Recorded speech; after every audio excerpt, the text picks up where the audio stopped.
On ne sait pas par quel miracle l'Ouganda vient introduire des recours et au kit Bimia à une histoire de 300 millions, si c'est 320 millions. Oui, 325 millions de dollars. C'est d'abord un échec sur le plan, non seulement diplomatique, mais aussi judiciaire. Même si, à un certain niveau, l'Ouganda de bonne foi, atterrissant lors à cet aspect, étant toujours sur le point de droit, l'Ouganda, en payant cette somme, c'est de 65 millions de dollars, à dire vrai, ça devrait être pour indemniser, pour dédommager les victimes survivantes de ce qui s'était passé à Kisangani. Parce que c'est précisément pour le fait de Kisangani qu'on avait saisi la Cour internationale de justice. Ce n'est pas pour tout ce qu'ils ont fait ici en RDC. Cet argent, on devrait chercher les familles des victimes. Oui, et qu'on voit comment mettre une politique en place à participation peut-être avec la société civile, qui est vraiment un contrôle sérieux, qu'on remette. Si on avait tué le père de quelqu'un, nous sommes vers les années, c'est 2000, je ne sais pas.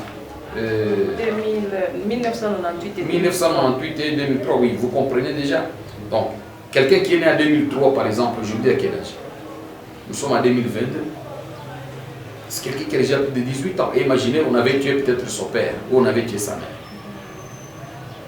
Et c'était là tous les espoirs qu'il avait. Il a raté les études jusqu'à devenir chègue parce qu'on avait tué ses parents. Ou on avait tué son grand frère. Peut-être qui venait à peine d'avoir un diplôme d'État à l'époque, parce que c'était quand même un grand diplôme, et qui venait d'obtenir un petit boulot pour soutenir la famille. Il est tué.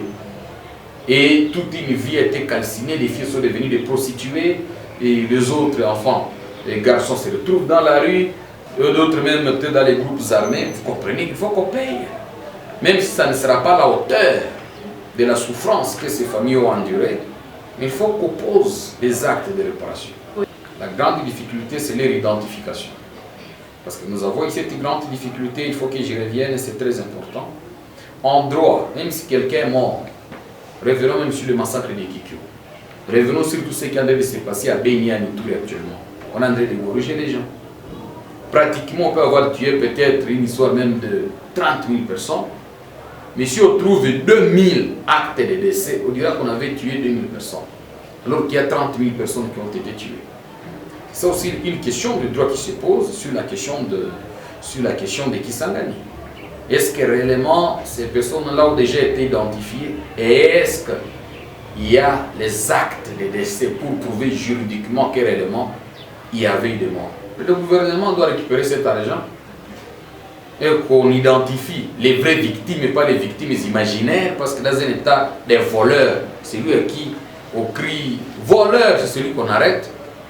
Cette fois-ci, qu'on ne tourne pas cet argent, qu'on identifie les familles des vraies victimes et qu'on puisse y associer aussi des groupes de la société civile, même des ONG, que ce soit les médias, que toutes ces parties entrent à contribution, même si on va donner à chaque famille $100, parce que peut-être c'est beaucoup de familles, mais que ça soit bien canalisé, c'est le minimum qu'on peut demander au gouvernement congolais.